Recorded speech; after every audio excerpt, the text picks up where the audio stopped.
There is a feeling we all know, but almost no one admits out loud. That silent pressure that rises in your chest when you think too much. That knot that forms when you imagine everything that could go wrong. That restlessness that follows you while you work, while you drive, while you try to sleep. It doesn't matter how strong you are, how spiritual you are, how disciplined you believe yourself to be. Worry always finds a way to slip in. It's the enemy that sneaks through the cracks of your mind, even when everything seems fine on the outside. That inner voice that asks you again and again, what if it doesn't work? What if something goes wrong? What if you're not ready? What if you lose what you have? What if? And that endless chain of what ifs drains your energy, your peace, and your present moment.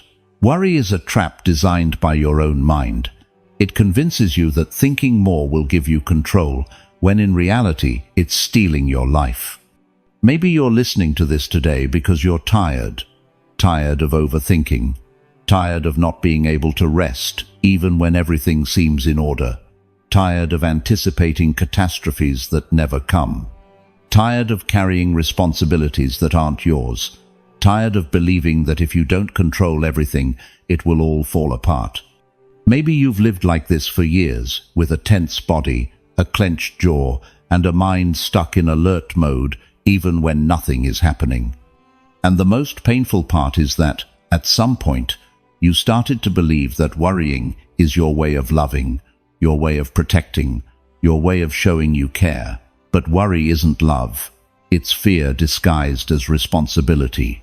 It's a prison that feeds on your thoughts, your need for certainty, your desire for everything to turn out perfectly. And the more you think, the smaller you feel. For the Stoics, worry was one of the cruelest ways to waste a life, because worry takes away the only thing you truly possess, the present moment. Worry makes you live in imaginary scenarios, while the real moment slips through your fingers. It makes you fight ghosts, suffer over pains that don't exist, convinces you that being on guard prepares you, when in reality it drains you. And yet, we've all done it. We've all felt that inner battle where the heart wants to trust, but the mind insists on doubting, where part of you wants to let go, but another part is convinced that if you let go, everything will collapse. Where you rationally know you don't control everything, but emotionally you keep trying anyway. That's why today we're going to talk about something that can change your life if you truly understand it.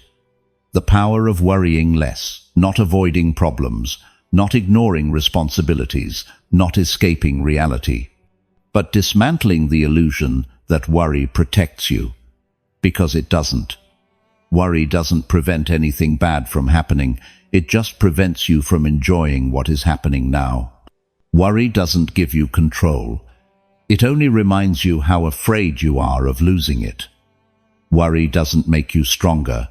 It makes you more dependent on fear. And here's the uncomfortable part. As long as you believe worrying is necessary, you will never be free. I want you to imagine this. One day you wake up and your mind stops inventing futures that don't exist. You get up, breathe deeply, and for the first time in a long time, you feel real silence. Not because there are no problems, but because you stopped fighting what you cannot control. Your energy is no longer scattered across 1,000 possible scenarios. You're no longer chasing impossible guarantees. You're no longer trying to anticipate every movement of the world. You're simply here present, grounded, whole. That, for the Stoics, was true wealth. The tranquility of someone who understands their limits.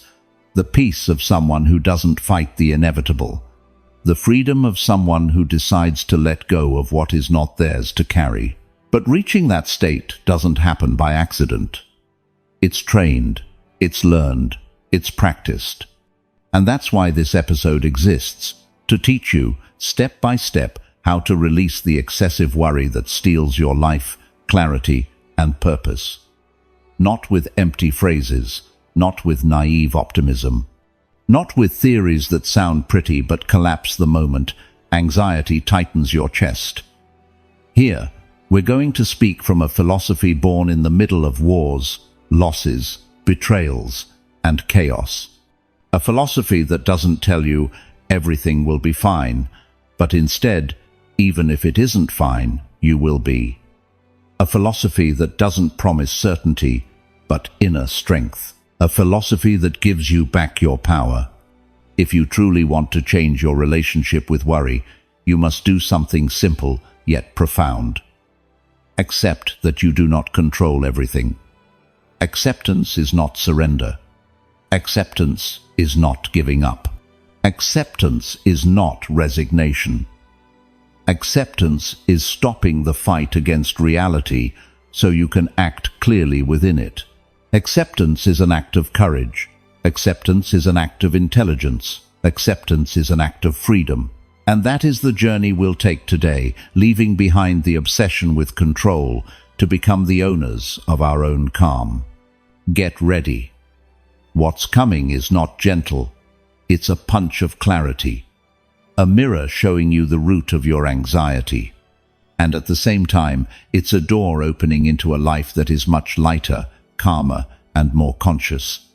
A life where worry no longer rules your day, your night, or your future. A life where you decide what deserves your energy. A life where, for the first time, you begin to feel in your body what the Stoics taught 2,000 years ago, that nothing external has the authority to destroy your peace unless you hand it over. Before we begin, I want you to declare your commitment by leaving in the comments, "Starting today, I stop carrying what isn't mine." That phrase will remind you that you are here to release the weight you were never meant to hold, to stop trying to control the uncontrollable, and to free your mind from worries that only steal your life. This is the moment to prove to yourself that you deserve peace, clarity, and inner rest. Without further ado, let's begin. First Stoic lesson: worrying is trying to control what doesn't depend on you. Worry is one of the subtlest ways of trying to dominate what was never in your hands. It's like stretching your arms toward a storm, believing that if you think hard enough, you'll be able to stop the rain. And you know it. It doesn't work. It has never worked. But you still do it. Your mind still returns to that same pattern and repeats the same exhausting logic. If I think about it more, maybe I can control it. If I anticipate it, maybe I can avoid it. If I worry, maybe I'll be prepared. And that maybe is what steals your sleep, your peace, and your energy. Because behind every worry, there is an act of emotional arrogance, the illusion that you can change the uncontrollable just by thinking about it. The Stoics understood this with almost brutal clarity. Worrying is the slowest and most silent way to lose your inner power.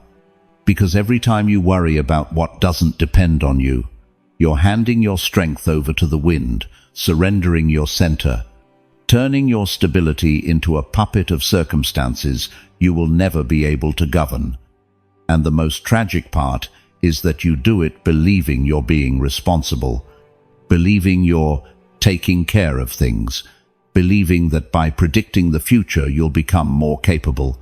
But all it does is force you to live torn between what's happening outside and the exaggerated film playing inside your mind.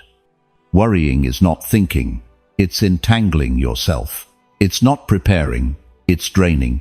It's not being prudent, it's being held hostage by the fear of losing control. And I want you to consider something. How many times have you worried for days about something that never happened? How many conversations have you imagined? How many mental tragedies have you constructed? How many times have you suffered 2, 3, or 4 times over the same scenario, when in real life it happened only once, or not at all? That is the essence of worry. It makes you pay an emotional price for an event that doesn't even exist yet. And most of the time, it never will. For the Stoics, this mental scattering wasn't just a psychological mistake, it was a moral loss. Because every minute you give away to what you can't control is a minute stolen from your life, your clarity, your virtue. It's time you'll never get back. It's energy you won't recover. It's a piece of yourself sacrificed on an altar that will never give you anything in return. Worrying is, quite literally, abandoning your inner post. Imagine for a moment that your mind is a fortress, solid, tall, protected. At the center lies your ability to decide, your calm, your reason. That is your main chamber. But every time you worry about what doesn't depend on you, you run to the edge of the castle, leaning out into the storm, trying to stop thunder with your hands. What happens to the fortress in the meantime? It's left empty, unprotected, vulnerable. Your inner enemy, doubt, fear, anxiety, walks right in without resistance. And the fortress falls not because the world attacked it, but because you abandoned your position to try to control the weather. Worry is the abandonment of your own inner command. And the most painful part is that worry feeds on something that looks noble, the desire for everything to go well. That's why it deceives you. That's why it seduces you. That's why it feels logical. Your mind whispers, I worry because I care. I worry because I want to protect. I worry because I want the best. But the truth is that worry protects no one. It doesn't improve outcomes. It doesn't reduce risks. It doesn't prevent problems. And it doesn't shape the future. It only destroys your present. The Stoic, on the other hand, understood something fundamental. If it doesn't depend on me, it doesn't deserve my suffering. But that phrase is not as simple as it seems, because to truly live it, you must go through a deep and honest internal process, recognizing the boundary between what you can and cannot control. And do you know what the hard part is? Your mind hates boundaries. They make it uncomfortable. They scare it. They make it feel vulnerable. The mind wants to feel powerful, in charge, capable of anticipating everything and recognizing your limits, wounds. That fantasy. That's why the mind prefers worrying, because worrying gives the illusion that you're doing something. Worry is activity without effectiveness, movement without progress, noise that makes you feel busy while nothing changes inside. And here is the Stoic key. When you accept that some things don't belong to you, worry loses its fuel. Why? Because worrying is an attempt to control what lies outside your jurisdiction. But acceptance brings you back to the center. Acceptance returns you to your real space of power. Acceptance reminds you that your energy is sacred, and wasting it on the uncontrollable is a cost you no longer want to pay. Think about this with brutal honesty. Most of your worries have never changed anything out there, but they have changed something inside you. They have weakened you. They have made you doubt. They have stolen hours of sleep, calm, and clarity. They have made you react impulsively. They have made you miss beautiful moments because you were trapped inside your head instead of being present in your life. And this is where your true freedom begins. When you realize that worrying is not an emotional obligation, but a choice. A bad choice. A habit you can unlearn. A chain you can break. Imagine for a moment the life you would have if your mind stopped running toward the worst-case scenario. If you stopped anticipating tragedies. If you stopped trying to control what was never yours. If you learned to live with the serenity of someone who knows they'll do their best with whatever comes, whenever it comes, however it comes. That is what we're going to build here, step by step. Because worrying less does not mean feeling less. It means living better. It means recovering your energy. It means being whole again inside your own mind.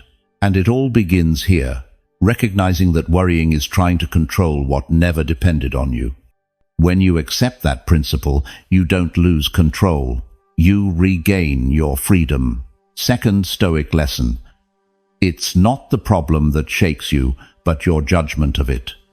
Maybe no one ever told you this with such clarity, but what breaks you is never what happens outside. It's what happens inside. It's the story your mind builds, the meaning you assign, the interpretation you fabricate even before you face reality. What drains you is not the event, it's the judgment. What wounds you is not the situation, it's the emotional reading you impose on it. And the most astonishing part is that this truth holds even in your darkest moments. Every time you suffered more than necessary, it was because your mind added layers of interpretation that should never have existed. Epictetus explained it with surgical precision. We are not disturbed by what happens to us, but by what we tell ourselves about what happens to us. End quote. And you've lived this hundreds of times, even if you didn't know it. Because every worry, every jolt of fear, every emotional collapse you've experienced followed a familiar pattern.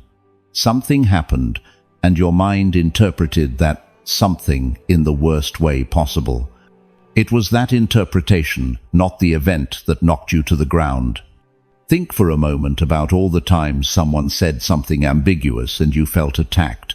About all the times a silence felt like rejection. About all the times a change of plans made you think you had failed. About all the times an unanswered message triggered insecurities you thought you had overcome. What actually happened? Nothing. Absolutely nothing. What hurt you was the automatic judgment your mind manufactured without your permission. And that judgment became emotional reality. Your problem was never the world. Your problem was your interpretation of the world. And this is where a power you're still not using fully comes into play. The ability to question your own judgment. Most people live enslaved by their interpretations, believing that their thoughts are true simply because they are thinking them. But the Stoics understood that when the mind is disturbed, it doesn't describe reality, it distorts it. Your anxious mind doesn't tell you the truth. It tells you the most fearful version of the truth. Your wounded mind doesn't tell you what's happening. It tells you what it's afraid will happen. Your impulsive mind doesn't give you facts. It gives you projections. Your untrained mind doesn't offer clarity. It offers noise. And if you don't understand this, you end up reacting to imaginary scenarios, fighting shadows, preparing for catastrophes that will never arrive, exhausting yourself in wars that exist only inside your head. You become the enemy of your own peace. But when you begin questioning your judgment, when you have the courage to pause and ask yourself, what exactly am I interpreting here? What evidence do I have? Am I seeing this as it is, or as I fear it might be? Suddenly the storm loses strength. Suddenly the emotion softens. Suddenly you discover that what had you trapped wasn't a real problem, but a mistaken emotional reading. The mind can turn a small delay into a tragedy, a gesture into a threat, a conversation into a conflict, a doubt into a wound, and without realizing it, you end up living inside stories you invented but that feel inevitable.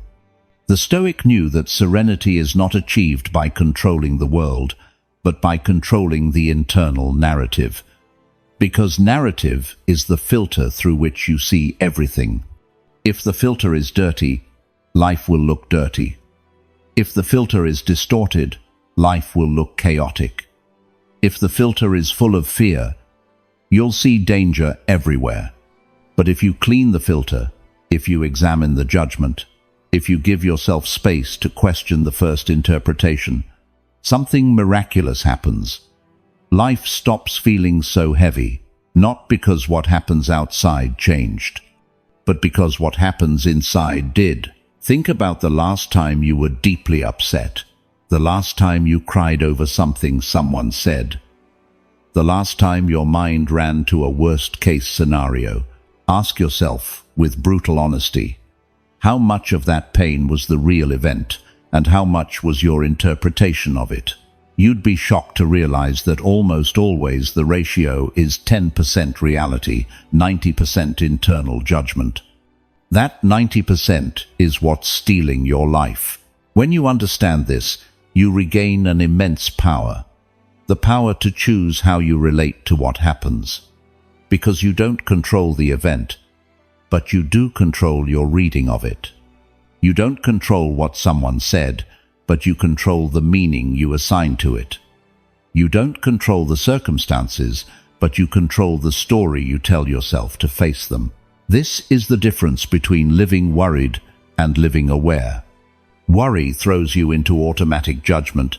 Awareness forces you to examine it, and examining it is what frees you. From today on, I want you to practice a simple but transformative exercise. Every time your mind tells you, this is serious, this is dangerous, this is personal, this will go wrong, this means I'm not enough. Stop, breathe, and ask yourself, is this thought a fact, or is it a judgment? If it's a judgment, don't feed it. If it's an interpretation, deflate its power. If it's fear, look at it without obeying it. When you do this, everything changes. The emotion loses intensity. The worry loses territory. The mind stops shouting and begins speaking. The weight lifts, and you regain internal space to act. The Stoic does not get shaken by everything because he does not interpret everything in just any way. He has discernment. He has pause. He has emotional distance. He has the ability to see a situation without dressing it in his own fears. And this is not coldness, it's emotional freedom. It's maturity. It's mastery. When you understand that it's not the problem that disturbs you, but your judgment of it, you recover something you didn't even know you'd lost, your inner sovereignty. You regain your right to decide how to live what happens to you. You regain your emotional dignity. You regain control of your narrative. And that is the beginning of true calm, not the hollow kind, but the calm born of understanding. Calm that doesn't depend on external silence, but on internal order. Calm that doesn't need guarantees to exist, because you no longer live at the mercy of your first interpretation. You live from your ability to reinterpret. And that is emotional freedom in its purest form. Third Stoic lesson. Anticipating misfortune doesn't prepare you, it exhausts you. Anticipating misfortune doesn't prepare you, it exhausts you. Imagining painful futures doesn't make you smarter, only more drained. The Stoic concerns himself with the present, not with invented scenarios. And although this sentence sounds simple, it hides a brutal truth that very few are willing to face. Most of your wounds don't come from the world, they come from your imagination. From that ability, you have to project the worst possible outcome forward as if it were inevitable. To build entire tragedies in your mind that have never happened, to live in a future that doesn't even exist but drains your energy as if it were real. This is the heaviest burden, the one almost nobody talks about, the one that erodes your spirit silently, the habit of suffering in advance. And the most paradoxical part is that you do it believing you're protecting yourself, believing that staying alert to every threat makes you stronger, believing that predicting every risk makes you wise. But all it does is fill your mind with a fatigue that doesn't belong to you, a fatigue that doesn't come from the present, but from the dramatic theater you perform in your head day after day. The Stoic understood this centuries ago. The mind that anticipates misfortune is living in a dark fantasy. Because the future does not exist, it has no shape, no weight, no pain, until you choose to give it those attributes. And when you do, you start acting as if your prediction were a prophecy, as if imagining were already living, as if fearing were already suffering. You fall into the most exhausting cycle. You fear in order to avoid pain, but that very fear destroys you first. The Stoic, instead, fixes his gaze on the only thing solid, the only thing real, the only thing that can truly hold, the present. Not because he ignores the future, but because he understands that worrying about it without evidence is handing your life over to a shadow. Catastrophic anticipation has a corrosive effect. It makes you less capable. It steals your clarity, drains your strength, fills you with tension. It makes you believe that preparing means suffering ahead of time. But real preparation is born from calm, from lucidity, from observation. When your mind is inhabited by anticipated fears, you lose the ability to act with precision, to respond with wisdom, to see things as they truly are. Everything gets distorted. Everything gets magnified. Everything becomes a threat. And in that state, even normal challenges look like impossible mountains. Many confuse being alert with being worried, but they are opposites. Alertness keeps you aware. Worry paralyzes you. Alertness prepares you. Worry drains you. Alertness sees what is. Worry invents what is not. That's why Epictetus insisted on not carrying imaginary pains, because there will be time to face the real ones when they come. The anxious mind lives twice. It suffers for what it fears, and then suffers again if it actually happens. The Stoic chooses to suffer only when life demands it, not when his imagination dictates it. Imagining misfortune doesn't make you more strategic. It doesn't make you stronger. It doesn't turn you into someone who's ahead of events. It turns you into someone who's ahead of suffering. And life isn't meant to be lived from constant anticipation, but from conscious presence. Worrying about the future doesn't protect you. It disconnects you from the present, the only place where anything can be built. Worry is emotional energy spent on a moment that doesn't exist yet. It's emptying your reserves on a hypothesis. And what happens when the real challenge arrives? You show up tired. You show up drained. You show up without strength because you already spent it on negative fantasies. The hardest truth to accept is this: the anxious mind is not looking for solutions. It's looking for control. It thinks that by imagining a terrible scenario, it will somehow break or avoid it. But all it achieves is reinforcing the idea that the future is a constant threat. The Stoic knows he cannot control events, only his response. And since his response is built moment by moment, he does not get distracted living the future in his mind. He anchors himself in the present to strengthen his character, his calm, his discernment. When you stop anticipating misfortune, you don't become naive, you become free. Because freedom is not about guaranteeing that everything will go well. It's about trusting that you will respond well when the moment comes. That trust is not built by imagining suffering, but by practicing presence. And presence doesn't mean avoiding thoughts about the future, but refusing to turn them into emotional fiction. Think of how many times your worries never came true, how many times you suffered for something that never happened, how many nights you lost to scenarios that never became real. That is the exhaustion we speak of. Spending life without living, spending energy without creating, spending your mind without purpose. Anticipatory worry is a silent thief that operates with your permission. And as long as you don't recognize it, it will keep taking the best of you. The Stoic breaks this cycle by asking, "Is this happening now?" If the answer is no, he cuts the thought. He doesn't feed it. He doesn't analyze it. He doesn't dramatize it. He lets it go because he understands he is under no obligation to live every thought his mind produces. The mind produces 1,000 possibilities. The Stoic chooses to live only one, the one in front of him.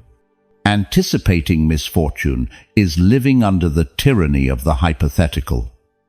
The Stoic chooses to live under the sovereignty of the real. And in the real, yes, there are challenges, but there are also opportunities, clarity, and strength. Life becomes manageable when you face it one day at a time.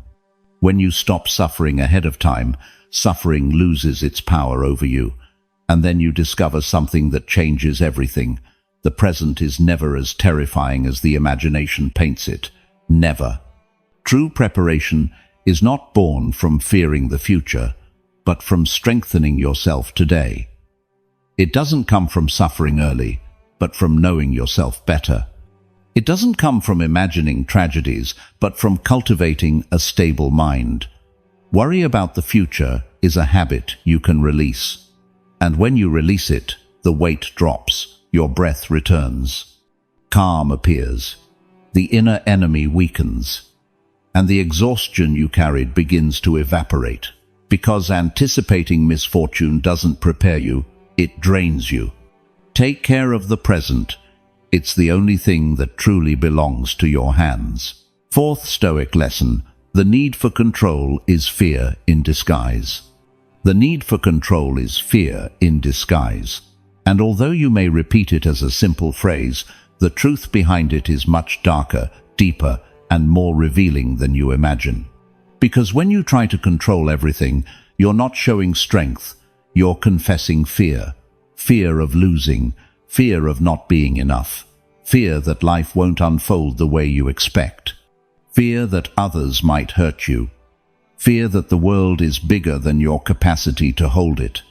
The need for control is, in reality, a desperate attempt to shield yourself from something you can't name, but feel as a constant threat lingering behind every thought. And you don't notice it, you don't see it. Because the mind disguises itself as efficiency, responsibility, foresight. It convinces you that having everything under control makes you strong, makes you intelligent, makes you admirable. It tells you that if you let go, something bad will happen. That if you don't watch every detail, life will fall apart. That if you don't anticipate every move others might make, they'll betray you. That if you don't direct every outcome, you'll be exposed. But that isn't strength, it's mental slavery. It's living trapped in an internal system where anything outside your command automatically becomes an enemy you must neutralize. The Stoic knew, trying to control the uncontrollable isn't power, it's exhaustion.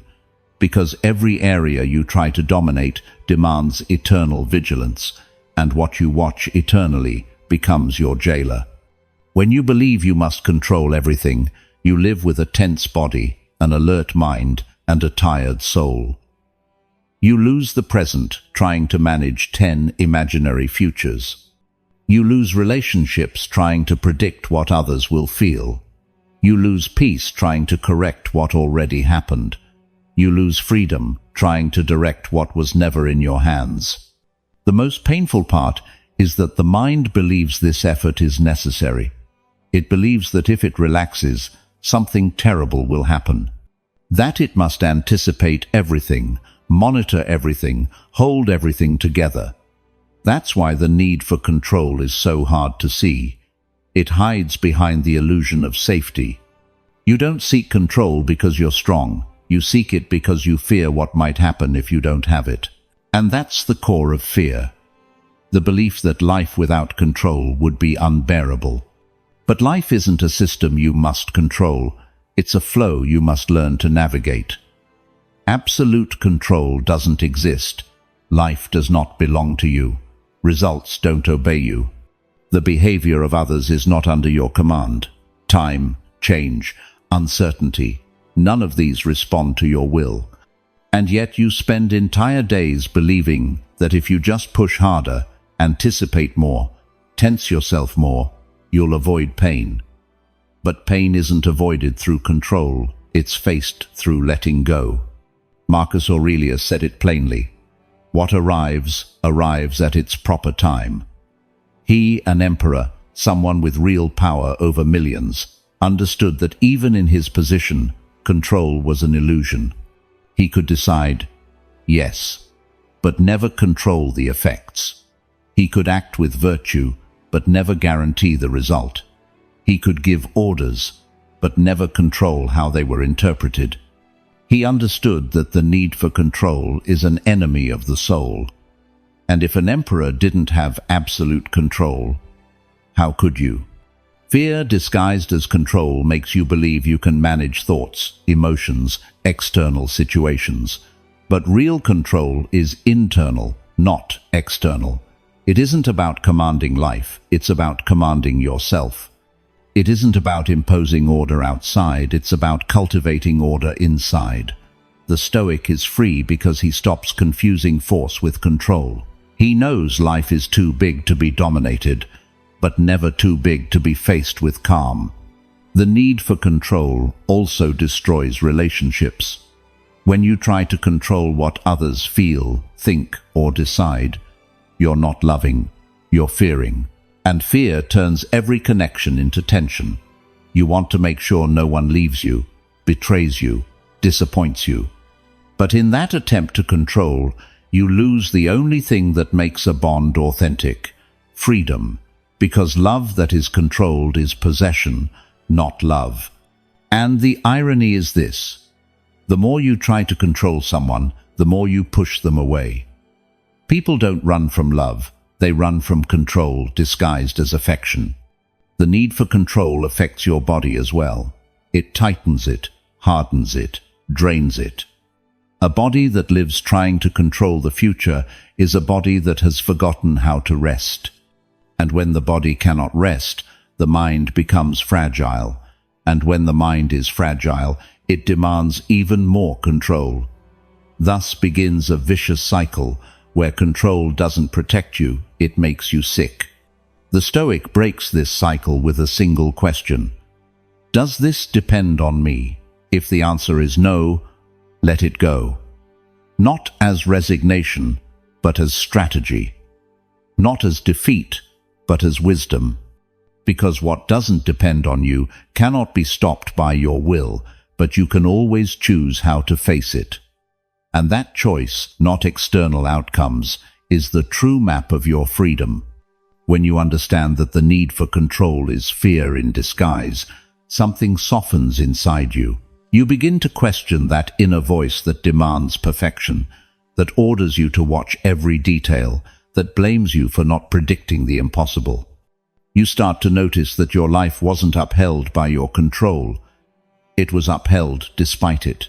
You begin to see that many of the most beautiful things that ever happened to you arrived without planning, without forcing, without controlling. They came because life knows how to give when you're not strangling it with anxiety. Letting go of control isn't abandoning your life. It's shifting your focus from trying to direct what doesn't belong to you to directing what does. Your decisions, your habits, your values, your character, your perception, your response. Life doesn't need you to control it. It needs you to be present enough to live it. Absolute control is impossible. Absolute presence is an art. When you finally accept that controlling everything is impossible, something unexpected appears. Lightness. The mind stops wrestling with the future. The body stops battling what it cannot hold. The soul breathes again. And then true courage arises, not the courage born from the illusion of power, but from the deep acceptance of what is. Letting go of control doesn't weaken you. It makes you human. It makes you present. It makes you free. Because freedom isn't controlling the world. Freedom is not being destroyed when the world changes without your permission. And remember, the need for control is fear in disguise. When you dare to look that fear in the eyes, the disguise falls, and you reclaim your power. Fifth Stoic lesson: acceptance isn't surrender, it's choosing where to fight. Acceptance isn't surrender, it's choosing where to fight. And although many confuse the two, although many see acceptance as an act of weakness, it is actually one of the highest expressions of inner power. Because acceptance doesn't mean lowering your head or resigning yourself to fate. It means looking at reality exactly as it is, without embellishment, without fantasy, and without the childish wishes that so often distort your vision. Acceptance is the mature act of recognizing that you cannot fight every battle, and that only the battles that truly depend on you deserve your energy, your time, and your life. And here lies the root of human suffering. Most people exhaust themselves fighting where they have no power at all, trying to correct what already happened, change what belongs to others, control what was never under their command. They fight for causes that aren't theirs, poison themselves with impossible expectations, break themselves trying to reshape the nature of people who do not wish to change. All of that exhaustion has a single origin: the inability to accept. The inability to pause for 1 second and say, "This is not in my hands." Because saying that sentence is an inner revolution. It is an act of humility and brutal lucidity that only those seeking to master their mind can sustain. When you don't accept, you resist. And futile resistance is the most expensive energy that exists. It drains you without purpose. It consumes you without transformation.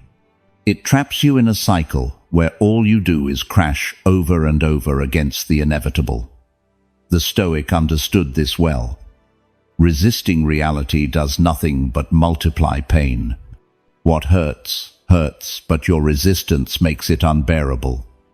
What happens, happens, but your refusal turns it into a storm. Reality doesn't change because you deny it. It changes when you change your posture toward it.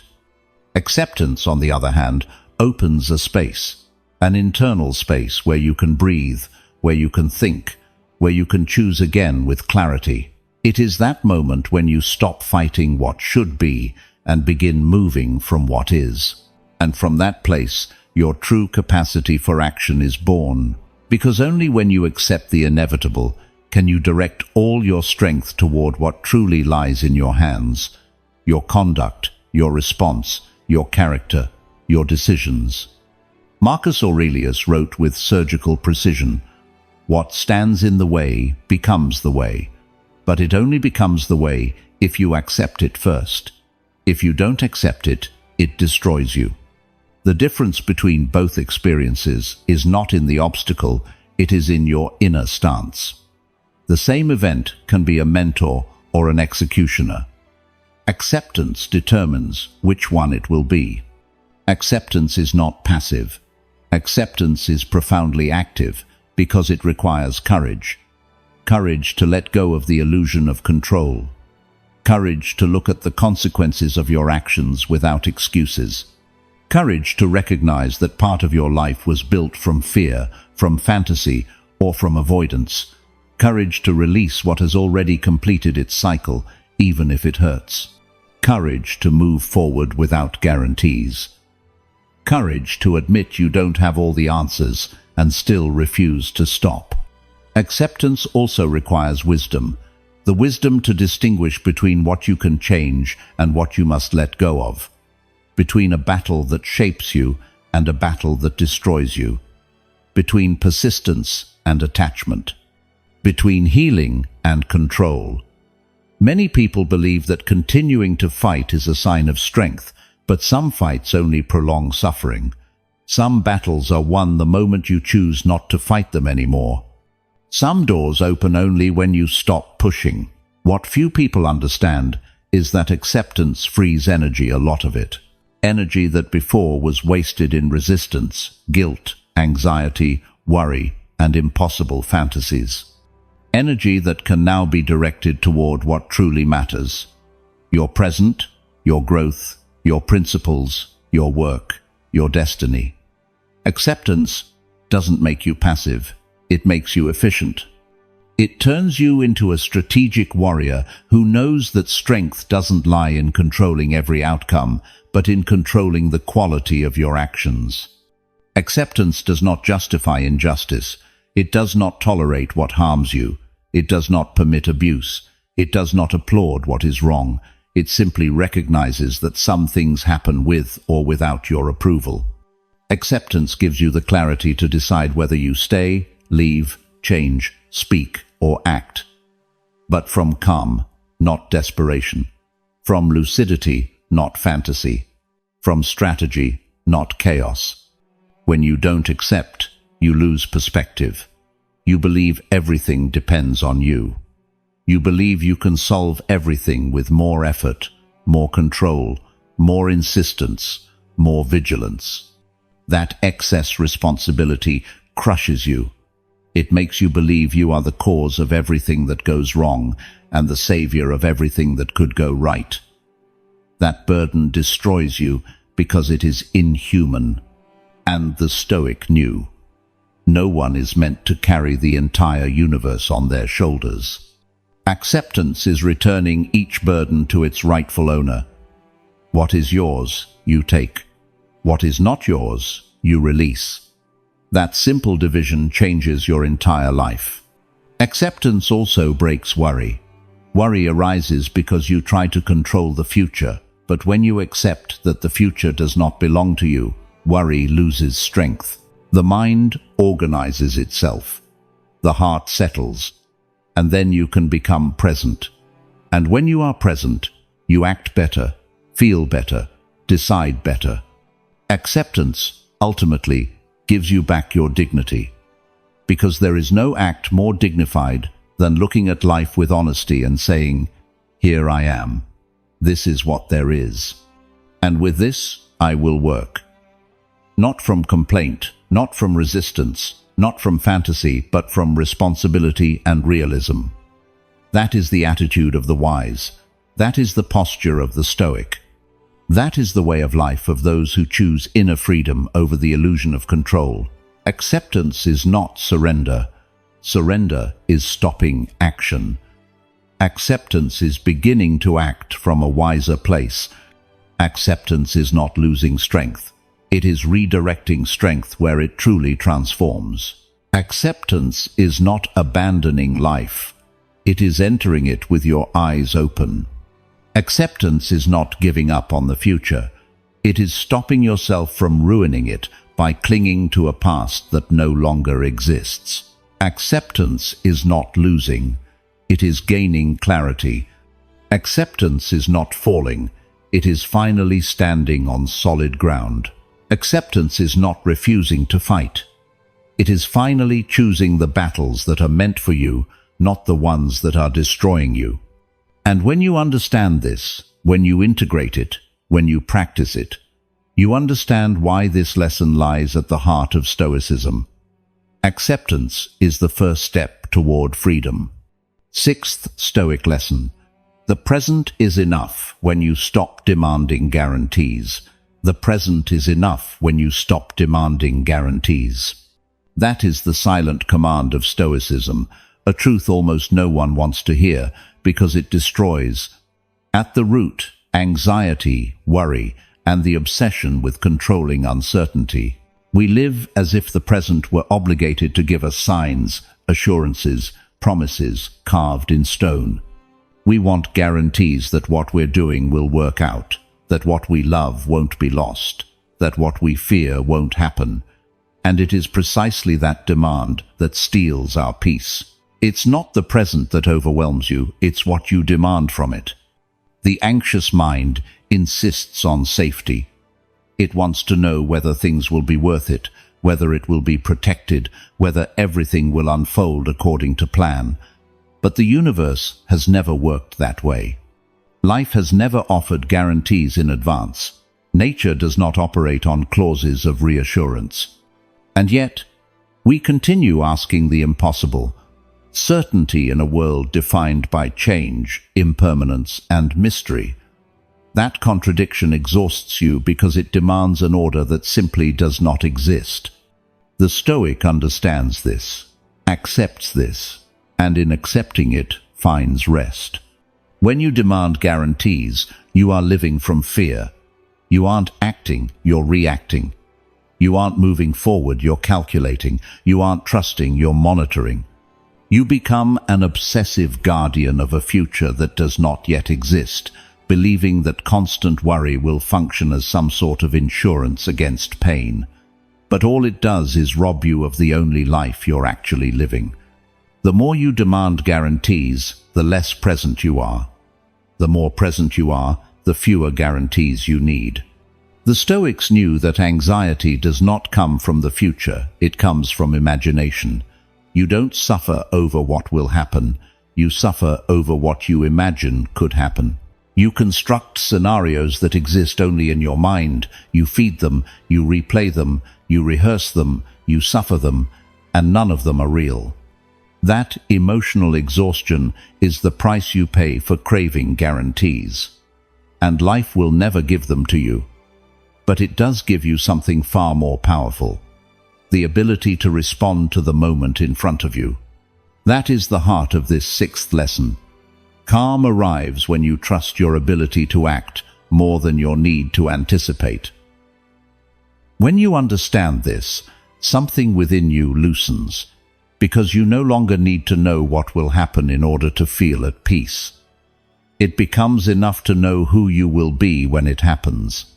The present becomes enough when you stop treating it as a bridge to a future moment and begin recognizing it as the only place where you can actually live, the only place where you can influence, the only place where you can transform.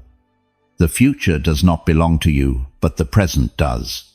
And as long as you keep demanding guarantees, you will continue living far from yourself, always one step ahead, always chasing a mirage that never stops moving.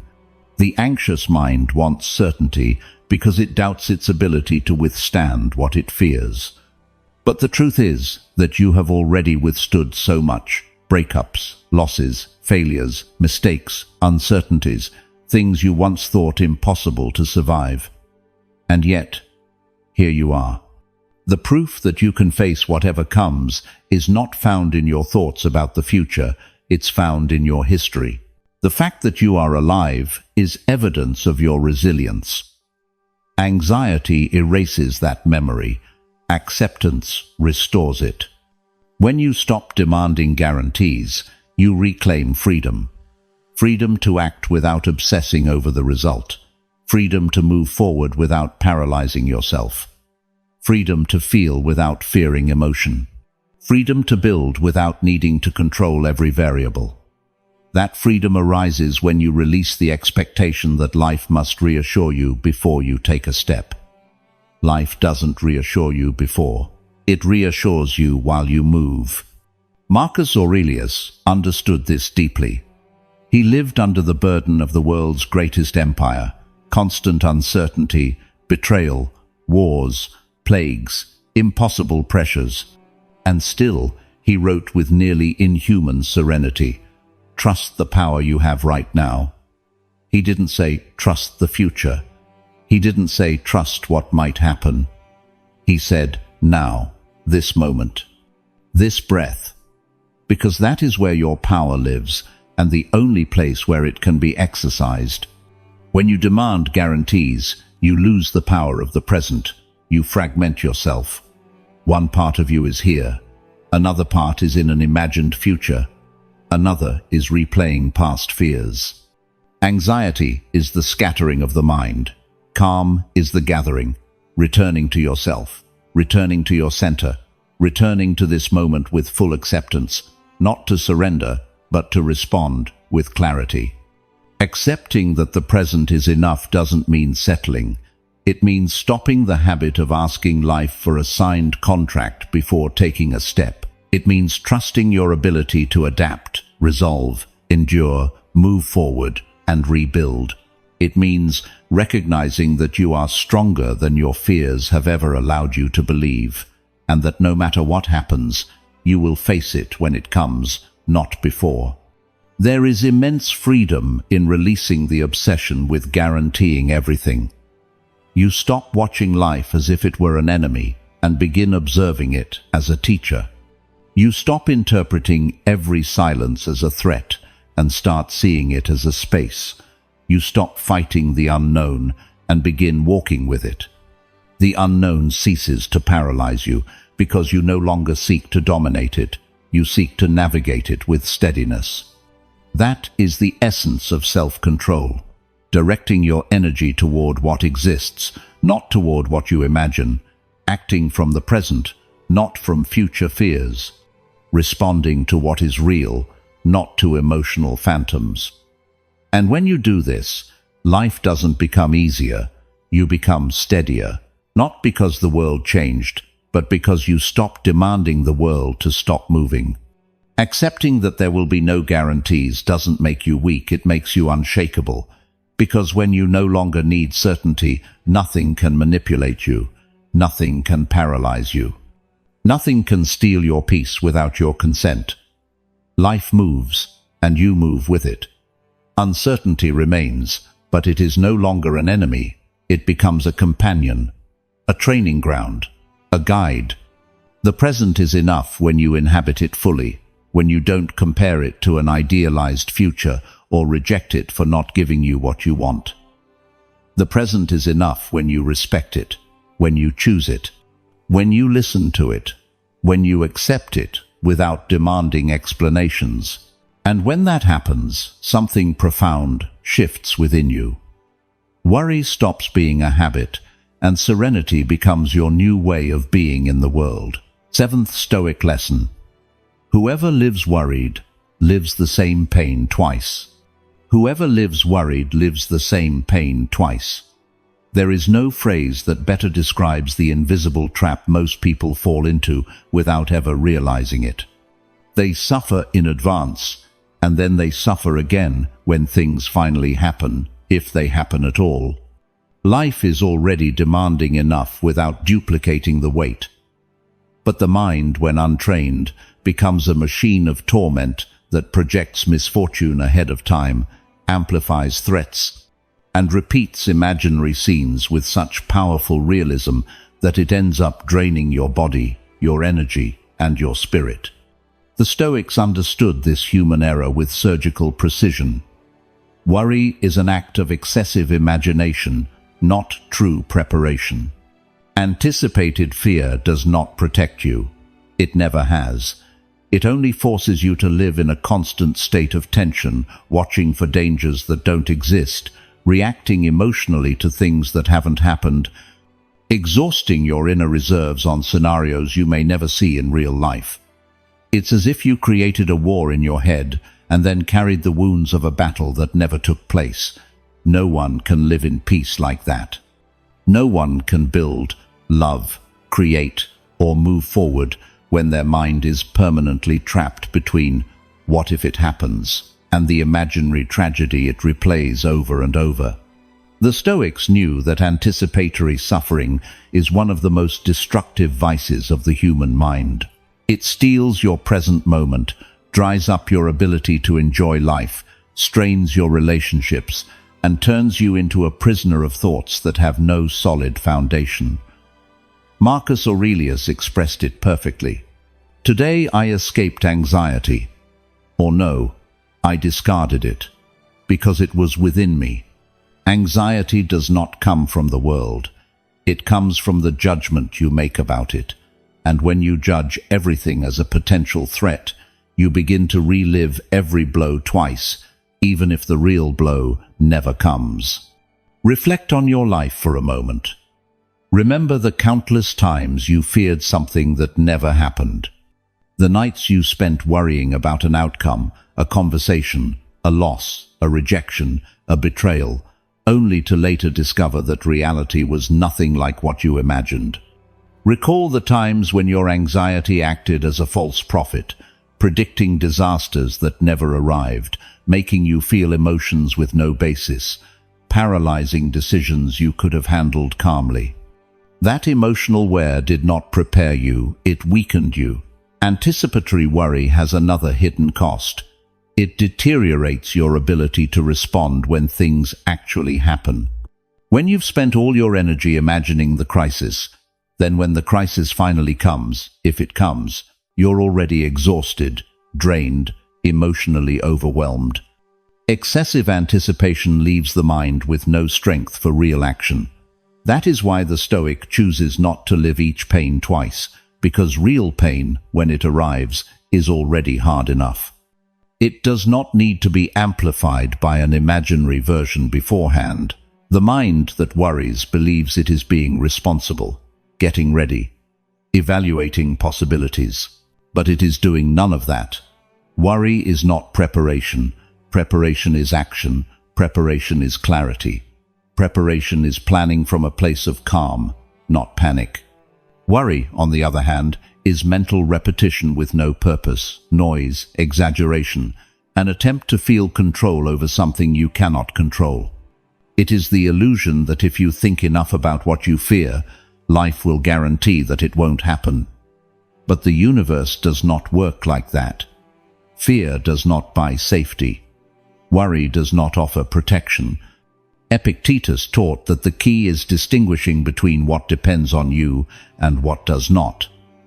Worry arises when you confuse these two spheres and believe that overthinking will give you power over what you cannot govern. But worrying about someone else's behavior won't change it. Worrying about an outcome won't alter it. Worrying about an uncertain future won't clarify it. Worry is energy spent with no return, an emotional tax on a situation that does not even exist. When you worry, you voluntarily submit yourself to suffering in advance, and the worst part is that this anticipated version is almost always more intense than the real one. Why? Because imagination has no limits. It can invent impossible catastrophes, it can exaggerate details, it can create fictional conversations, betrayals that never happened, illnesses you don't have, problems that don't exist yet. The untrained mind is an enemy capable of inventing a hell far worse than any reality. This is why Stoic philosophy insists so strongly on the present. Not because the present is perfect, but because it is the only place where suffering can actually be managed. You cannot handle imaginary pain, but you can face the real one. You cannot control a fictional future, but you can act within your current moment. Worry is always a leap into something you are not living. The Stoic, by contrast, anchors the mind not out of ignorance, but out of emotional intelligence. When you live constantly worried, you begin to project problems where there are none. You interpret others' words as threats, silences as negative signs, changes as dangers, mistakes as inevitable disasters. Worry distorts reality. It makes you hypersensitive to the wrong signals. It steals your perspective. It pushes you into defensive, reactive, impulsive decisions. And in that state, life stops feeling like a path and becomes a minefield. But there is something deeper still. Living worried is a way of losing yourself. Because when the mind is busy anticipating tragedies, it has no room for gratitude, creativity, love, presence, calm, or connection. Worry consumes so much energy that it leaves the emotional system unbalanced. It pulls you out of your body, disconnects you from the moment, distances you from your own essence. And anything that prevents you from being with yourself is, according to the Stoics, a form of slavery. The solution is not eliminating uncertainty that is impossible. The solution is eliminating the expectation of living without uncertainty. The solution is not controlling the future, but strengthening your character to respond to it. The solution is not predicting what will come, but trusting your inner resilience when it does. That is the difference between living worried and living prepared. The worried person fears what's coming. The prepared person trusts their ability to face it. The Stoics were not naive optimists. They did not deny the possibility of pain. They knew life could strike without warning. But they chose not to suffer twice. They chose not to live in constant alert. They chose not to sacrifice their present peace for a projected shadow, because they understood that worry is a choice, not an obligation. No one is forced to live in anguish. No one is condemned to mentally replay a tragic future. Anticipatory anxiety is a habit, and like any habit, it can be trained. The Stoic path proposes a constant training to avoid doubling suffering. Training the mind to distinguish between possibilities and real threats. Training attention to return to the present whenever imagination begins to run. Training judgment to interpret facts with sobriety, not dramatization. Training the spirit to trust more in personal resilience than in a perfect future. To live worried is to die in installments. To live present is to return to life. There is great beauty in renouncing anticipatory suffering. It is an act of courage. It is telling fear, when it comes, I will come too, but not before. It is a posture of emotional dignity, an act of inner strength that transforms the quality of your life. The Stoic does not deny pain, but neither does he multiply it. That is the difference between living as a victim of your thoughts and living as the master of your mind. If the real pain hurts once, the imagined pain hurts 10 times. And you are not here to multiply pain, you are here to free yourself from it. 8th Stoic lesson. Letting go of control restores dignity. Letting go of control restores dignity. It might seem like a contradiction, because from a young age we were taught that controlling everything was a virtue, that paying attention to every detail, every gesture, every word, every outcome was a sign of responsibility, maturity, and strength. But the Stoics warned us of the opposite. When you try to control what was never in your hands, you exhaust yourself, you distort yourself, and you end up losing yourself. True power doesn't come from gripping harder, it comes from knowing when to open your hand. For many people, letting go feels like failure. It feels like abandonment. It feels like surrender. But in Stoic philosophy, letting go is an act of profound courage, because it means acknowledging the natural limits of your strength. It means accepting that you cannot direct everything without becoming a slave to every external movement. It means trusting your capacity to adapt your composure, your virtue, your judgment, more than the obsessive need for the world to be what you want it to be.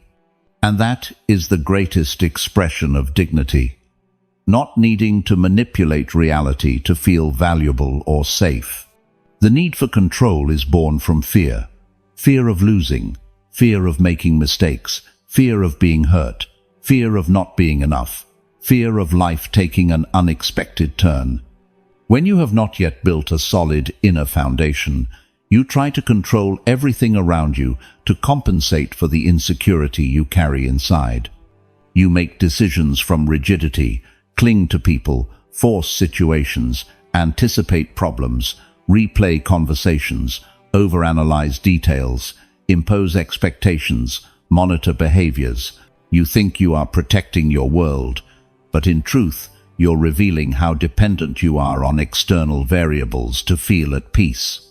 The Stoics understood this human mechanism with clarity. They knew that someone who needs to control everything lives permanently on the defensive, always ready to correct, intervene, tighten up. And when the mind is in defense mode, it loses sensitivity, clarity, spontaneity, and serenity. The need for control is a sophisticated cage. It looks like it protects you, but it imprisons you. It keeps you busy, hyper-aware, tired. It makes you feel useful while quietly breaking you inside. Letting go of control doesn't mean disengaging from life. It doesn't mean becoming apathetic or irresponsible. It means distinguishing with surgical precision between what depends on you and what does not. If something does depend on you, your attitude, your effort, your discipline, your word, your character, then you work on it, you refine it, you strengthen it. But if something does not depend on you, the reactions of others, the weather, someone else's decisions, the economy, public opinion, time, fate, then you let it go. Not because you don't care, but because understanding its nature restores your dignity.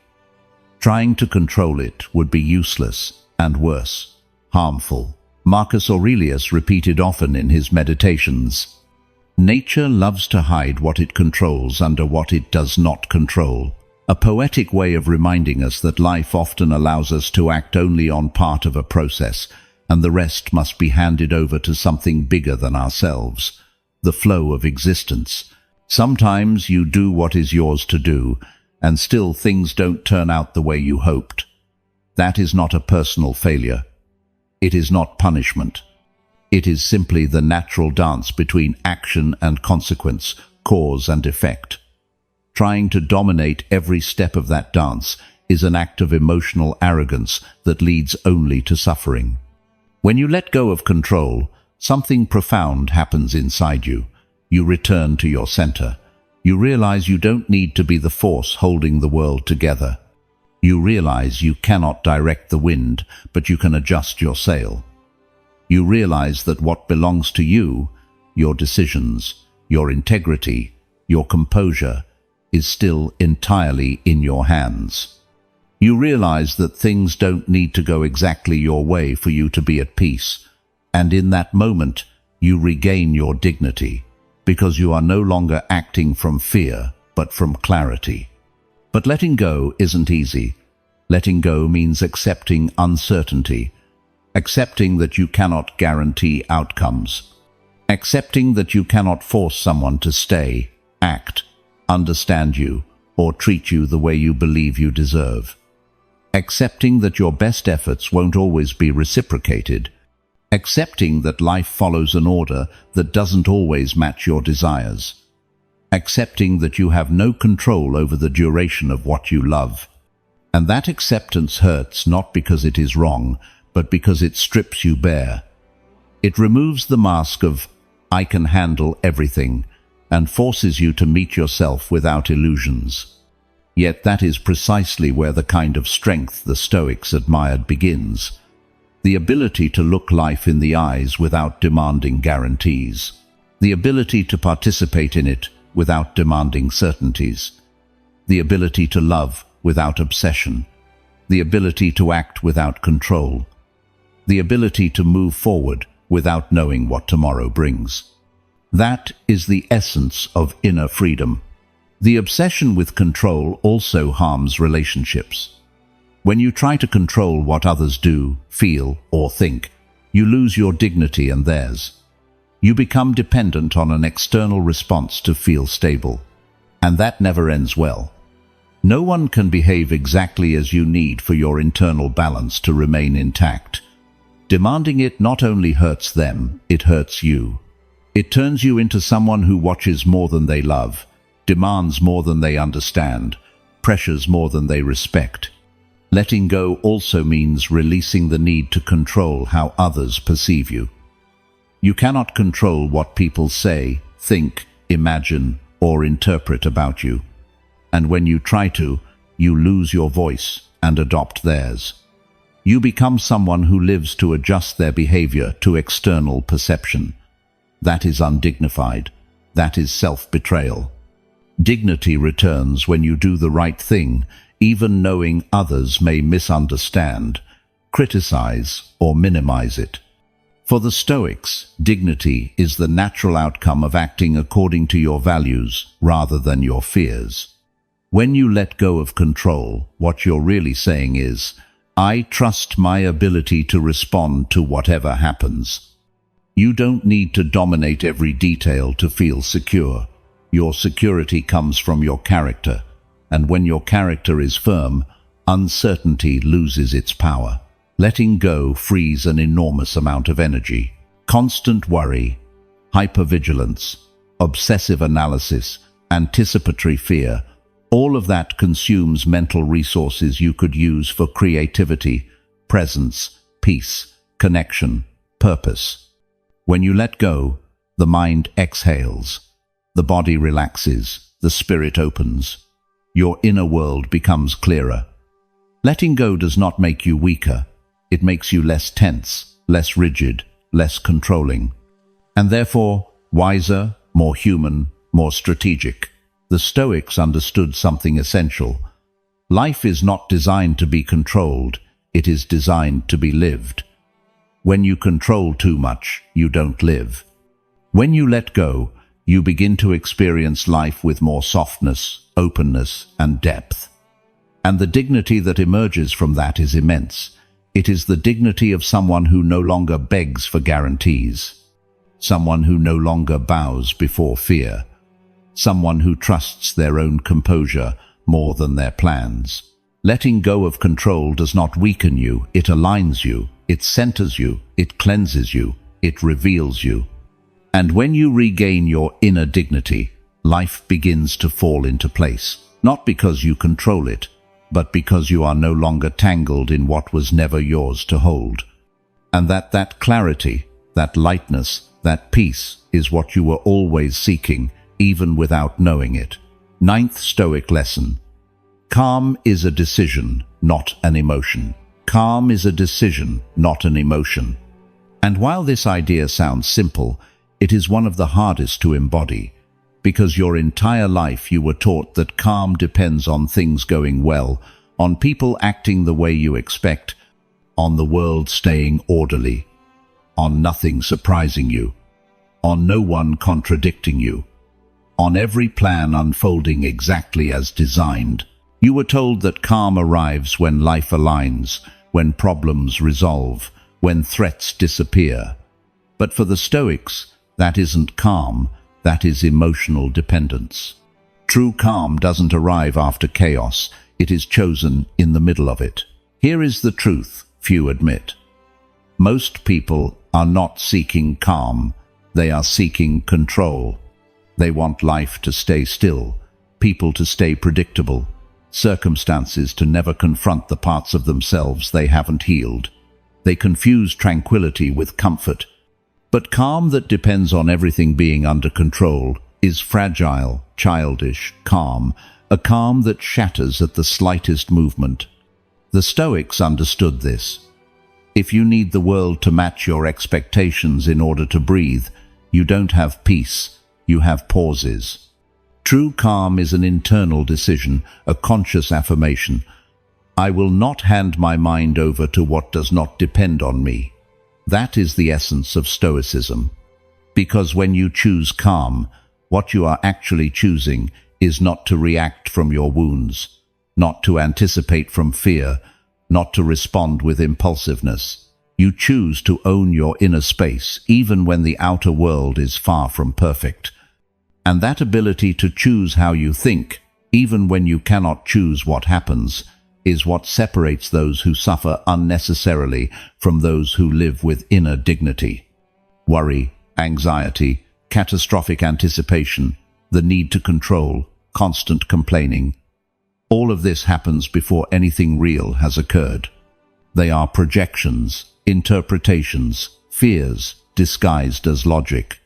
The anxious mind believes that worrying is preparation, that imagining the worst is protection. But in reality, all it does is drain you, anticipating battles that may never come. The Stoics warned us, we suffer more in imagination than in reality. That is why calm is a decision. Because you choose it at the exact moment your mind tries to run ahead and fabricate scenarios. You choose it when you notice that impulse and say, I will not go there. Calm is not passivity, it is mental discipline. It is not apathy, it is training. It is not indifference, it is self-mastery. And it strengthens like a muscle by returning again and again to that moment where you refuse to be pulled by emotional currents. One of the great tricks of the worried mind is convincing you that losing your calm is inevitable. It says, how could I not worry if this matters? How could I not tense up if the situation is difficult? How could I not feel anxious if I don't know what will happen? But the Stoics answered, what matters is not what happens, but how you choose to go through it. Worry fixes nothing. It doesn't add clarity, doesn't provide solutions, doesn't accelerate processes. All it does is subtract presence, energy, and lucidity. Marcus Aurelius repeated it like a mantra. If it is within your power, act. If it is not, accept. That sentence contains the heart of Stoic calm. Anxiety wants you to act even when you cannot. Worry wants you to resist the inevitable. Fear wants you to control the uncontrollable. Calm wants you to focus on what depends on you. Your attitude, your action, your reasoning, your interpretation. This is where most people get confused. Calm is not an emotion that magically appears when life behaves. It is not a state that finds you. It is a posture you choose. And that choice is tested especially when things do not go as planned. Anyone can feel serene when everything flows. Anyone can feel peace when nothing challenges them. But choosing calm when you're exhausted, afraid, uncertain, when the future feels like fog, that is character. Calm is also built by reducing noise. You cannot ask your mind to be peaceful while drowning it in chaos, social media, unnecessary conversations, comparisons, alarming news, outside expectations. The environment feeds the mind. And if your environment is tense, your mind becomes reactive by default. The Stoic knows this and acts. He cleans his environment, organizes his space, chooses carefully what he consumes. Not because he is delicate, but because he is strategic. A saturated mind is fertile ground for worry. Calm becomes easier when the mind is not being attacked by 1,000 stimuli. But even with training, life inevitably brings shocks, changes, losses, disappointments, unexpected events. And there, Stoicism becomes essential. Calm is a moral decision. You decide not to exaggerate the problem. You decide not to react from the wound. You decide not to give pain more space than necessary. You decide not to dramatize, not to anticipate, not to assume, not to let the external distort your internal strength. And above all, you decide to trust yourself. Because much of worry is rooted in mistrusting your own resilience. If you believe you can't handle what's coming, anxiety settles in.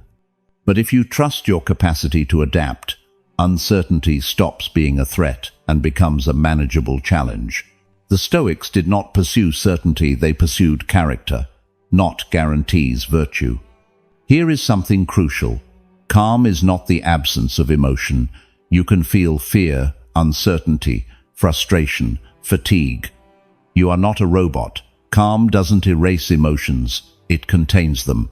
It frames them. It walks beside them.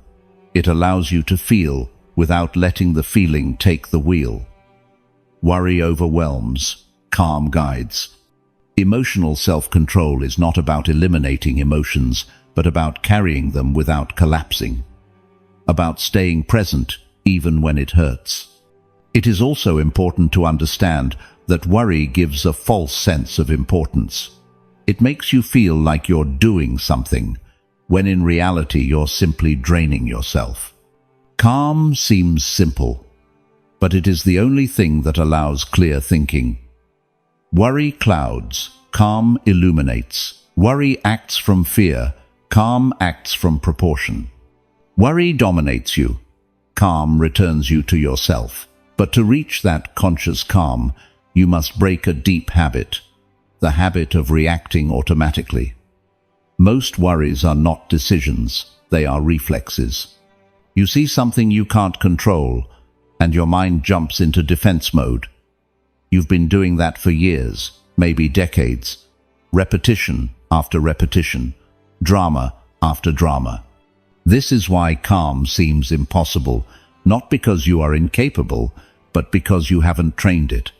Calm is a habit so powerful that when it becomes natural, it transforms your entire experience of life. You stop reacting to everything, you stop attaching to everything, you stop fragmenting inside. You stop amplifying what doesn't matter. You stop drowning in imagined scenarios. You stop living in anticipation.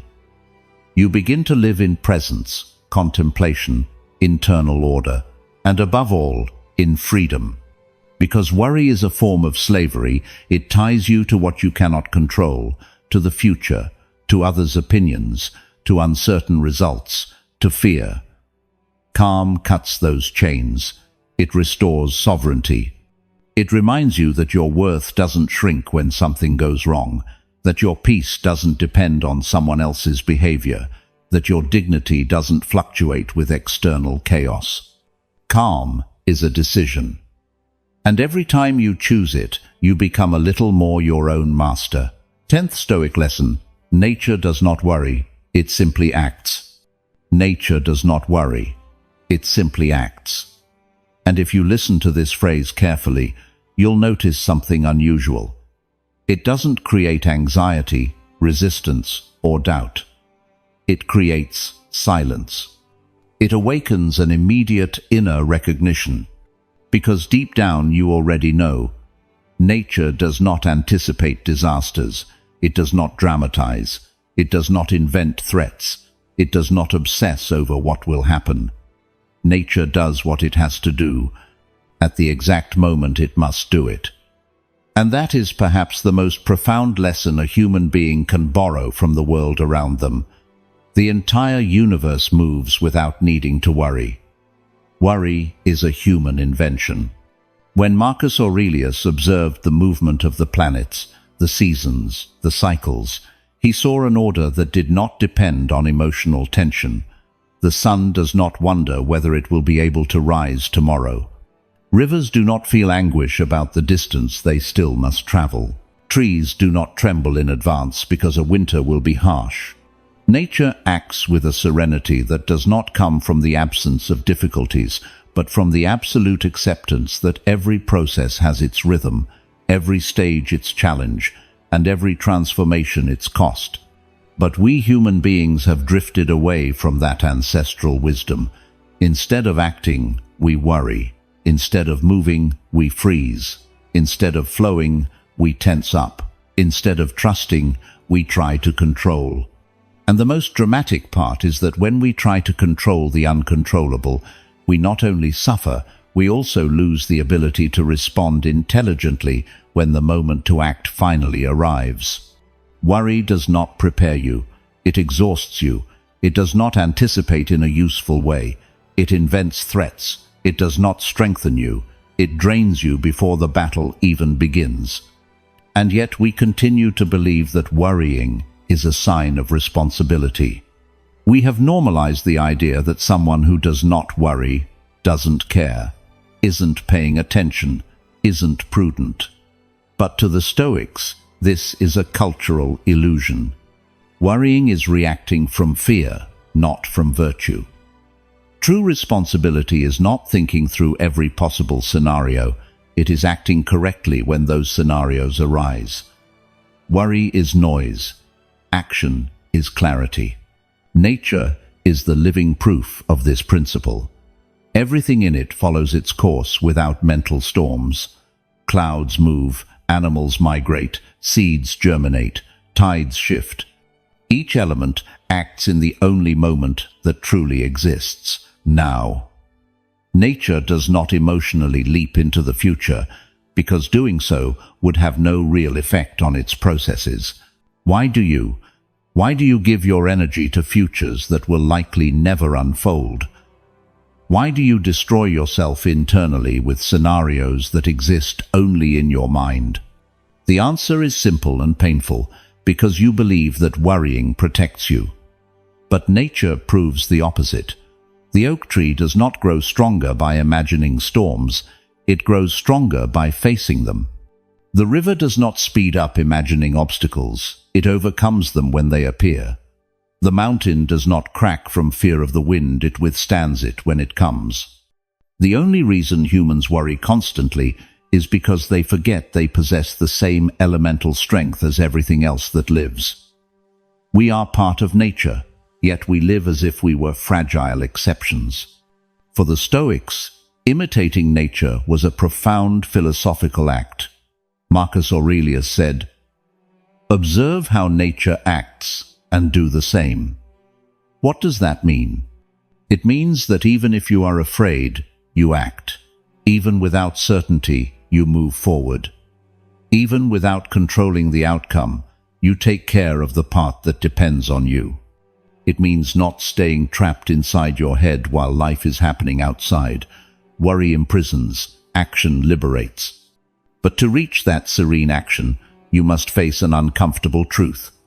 Most of what torments you is not happening. It is happening only in your mind. You are fighting shadows, possibilities, projections. You are spending emotional energy as if holding up an imaginary disaster could prevent a real one. And in that useless effort, you drain the clarity you would need for real difficulties. Nature does not make that mistake. It distributes its energy wisely. It uses it when it is time to use it. Not before, not after.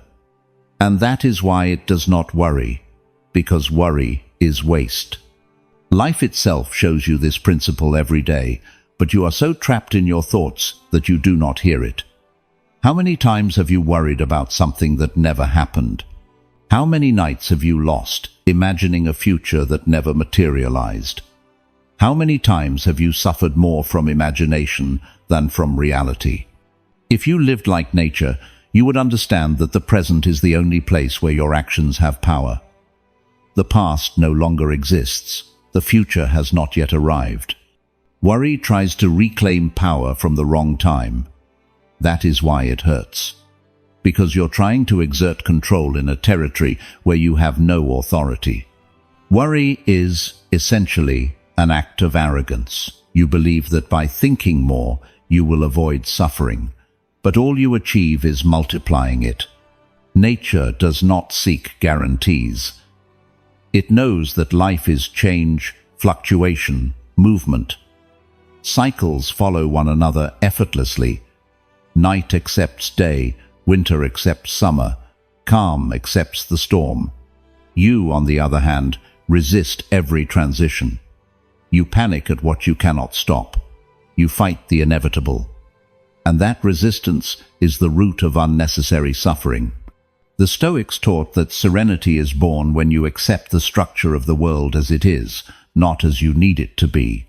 When you understand that forces greater than you exist, that you do not control every process, that your effort does not dictate every outcome. Nature teaches you this without words. It teaches that living is not anticipating, it is responding. It is not controlling, it is cooperating with the flow of events. It is not clinging, it is moving in rhythm with fate. But here comes something crucial. Acting like nature does not mean resigning yourself. It does not mean passivity or indifference. It means wisdom. It means understanding that your responsibility is small but powerful. You decide how you think, how you speak, how you act, how you interpret, how you advance. You decide the part that depends on you. The rest, no matter how much it frightens you, does not belong to your domain. And when you accept that boundary, worry weakens. It becomes irrelevant.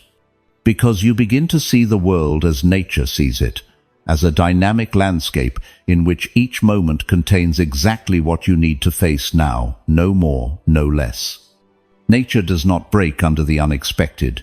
It adapts. It does not retreat in fear. It continues its course. It does not imagine tragedies. It responds when the moment arrives. And you can do the same. You can choose to breathe instead of anticipate. You can choose to act instead of freeze.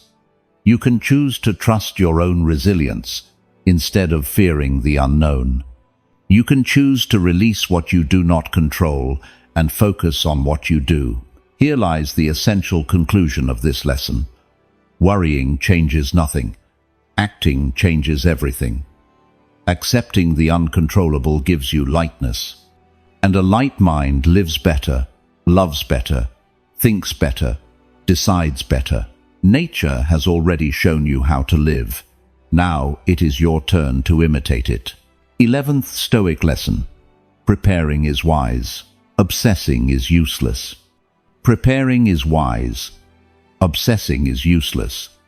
This phrase, simple on the surface, is an invisible boundary that separates serenity from torment. And yet most people cross that boundary without realizing it, letting the mind turn preparation into paranoia, foresight into anguish, responsibility into an unbearable weight, because we don't know how to stop. We don't know when thought stops being helpful and becomes a chain. We don't know when we started living inside imagined scenarios instead of walking through the only ground where life actually happens, the present. The Stoics saw this pattern with piercing clarity. Human beings have a deep obsession with trying to control what they cannot. And when they fail, they punish themselves with more thinking, more analysis, more anticipation, believing that somewhere in all that noise, relief will appear. But relief never comes. Because relief does not depend on the quantity of thought, it depends on the quality of acceptance. Preparing means organizing your energy so you can respond when the moment arrives. Obsessing means exhausting yourself, trying to prevent life from being what it is. An obsessive mind doesn't understand proportion. It takes a small worry and multiplies it. It takes a possible risk and turns it into an inevitable fate. It takes a past mistake and turns it into a lifelong sentence. And so it convinces you that if you don't think through every scenario 1,000 times, you're in danger. But here is the trap. Obsession promises control, but it steals your freedom. It promises clarity, but it clouds your reasoning. It promises preparation, but it drains the mental strength you'll need later. The Stoics knew every action begins in the mind first. And if your mind is already exhausted from anticipating problems that do not exist, it will arrive weak to the moment when you truly need strength. That is why Epictetus insisted that the wise prepare but never obsess. They train, but they do not torment themselves. They analyze, but they do not bleed out in the process. Because they understood something essential. Excessive thinking is just as damaging as not thinking at all. Think about all the times you've worried so much you couldn't sleep. All the times you rehearsed a conversation before it happened. All the times you imagined a tragedy that never arrived. All the times you feared something that never materialized. Remember how you felt: tense, drained, irritable, vulnerable. Did that make you stronger, wiser, more capable? Or did it simply drain you, consume you, and rob you of the energy you needed to live your real life? Preparing is different. Preparing brings calm. It brings order. It brings focus. True preparation does not come from fear, but from clarity. It is deliberate, intentional, measured. It does not leave you frantic. It leaves you lucid. It does not leave you paralyzed. It leaves you ready. It does not leave you exhausted. It leaves you grounded. Preparation is born from the desire to respond well, not from the fear that everything will go wrong. But obsession comes from the fear of losing control. And that fear, when left unchecked, enslaves you to repetitive thoughts that lead to no concrete action. The obsessive person thinks, but does not act. Projects, but does not move. Analyzes, but does not decide.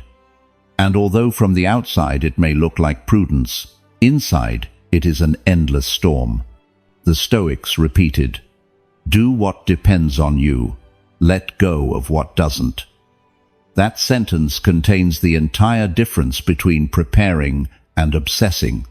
When you prepare, you do what depends on you. You study, you organize, you strengthen your character, you anticipate with moderation, you put your life in order.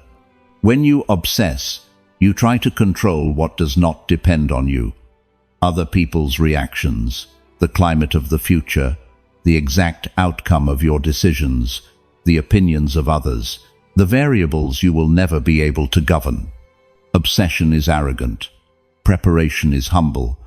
Obsession wants to control fate. Preparation accepts that fate has its own course. Obsession makes you believe you can avoid every mistake. Preparation makes you wise enough to face them when they appear. But there is a deeper reason why obsession destroys you, because it prevents you from living.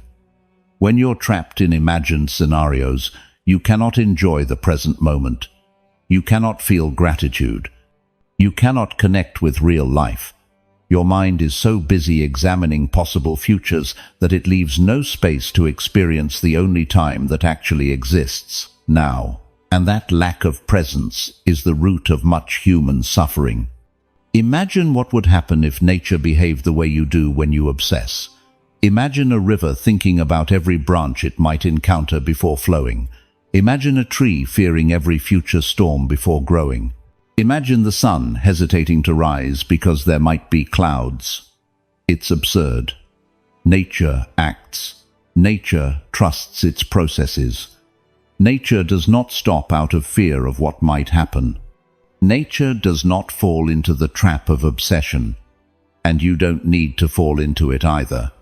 Marcus Aurelius wrote that the mind must be like a rock, unmoved by the waves of thought, not because you ignore risks, but because you do not allow yourself to be dragged by them.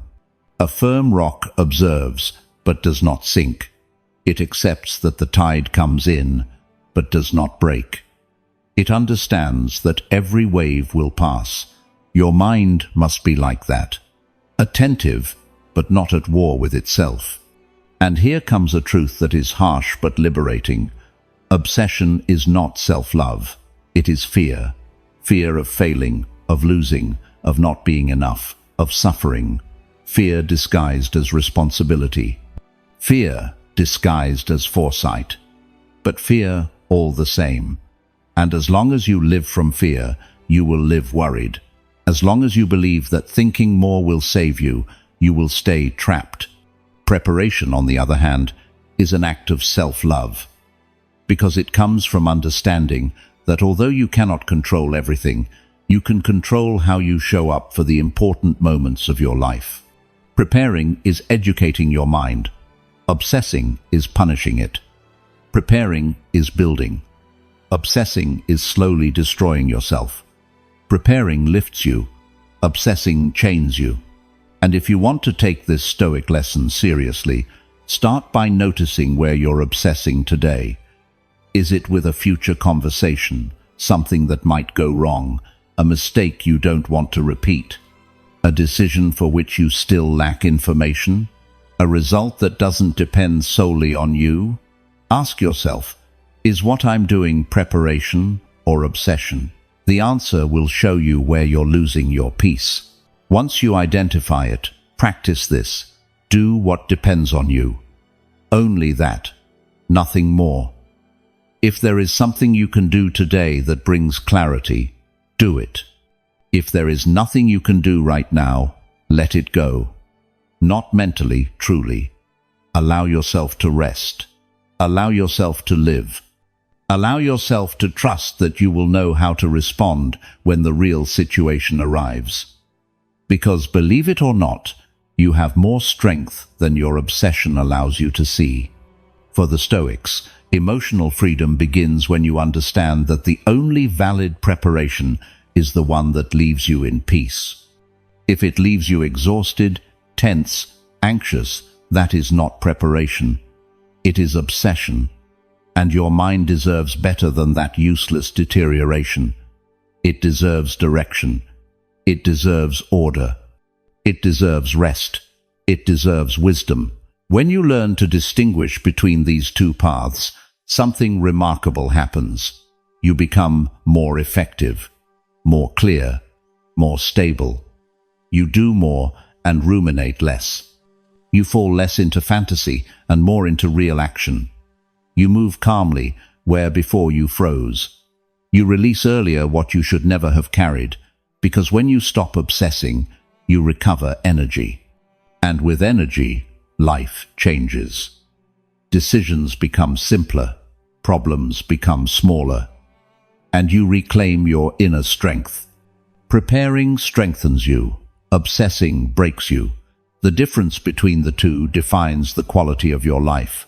And if you choose the Stoic path, you will learn to act like nature, at the precise moment, with the necessary energy, without invented dramas, without anticipated storms, only with clarity, presence, and trust in your ability to respond. This is the lesson. Prepare wisely and let go with humility. Obsession will never save you, but clarity always will. 12th Stoic lesson. Remembering you don't control everything frees you from unnecessary burdens. Remembering that you don't control everything frees you from unnecessary burdens. And although this statement seems simple, it is one of the hardest truths for the human mind to accept.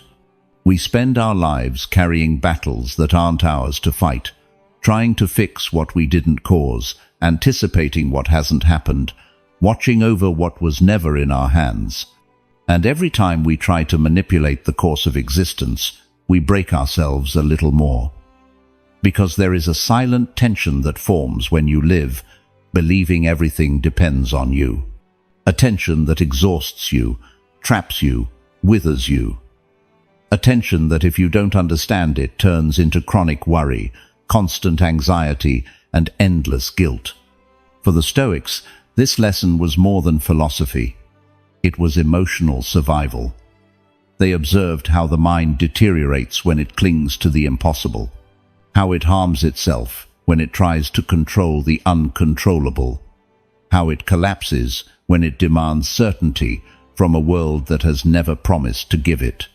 They understood that worry is not strength, it is arrogance disguised. It is pretending that you, a limited human, can guarantee outcomes, foresee disasters, avoid pain, secure the future. But no one can.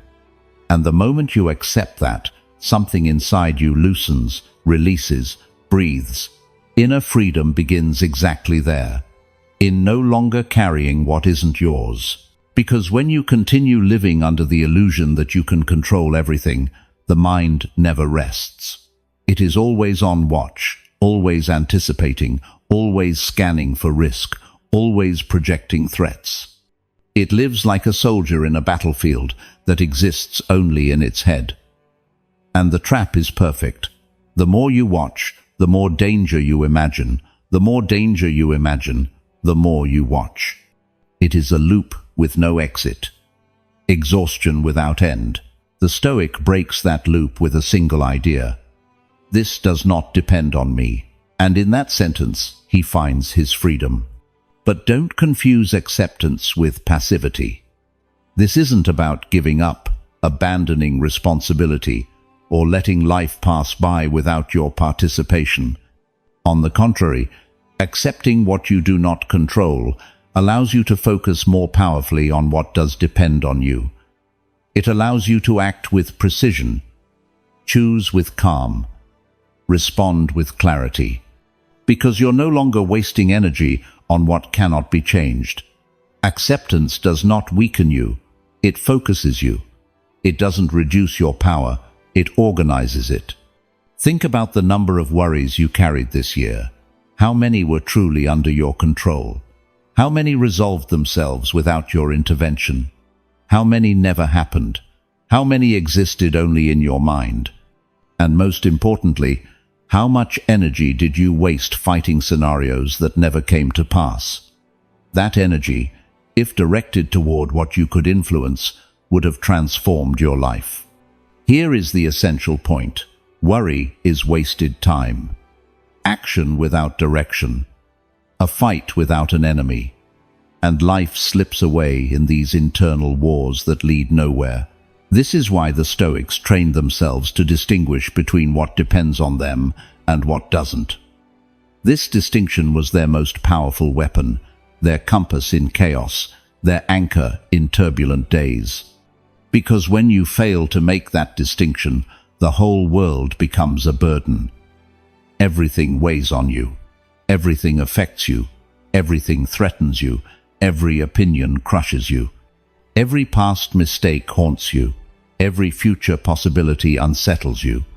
You live trapped between what was and what could be without ever standing on the solid ground of the present. And the present is the only thing that exists, the only thing you can shape, the only place where you hold real power. Worry tries to get ahead of pain, but it only multiplies it. You suffer before anything happens, and then you suffer again if it eventually does.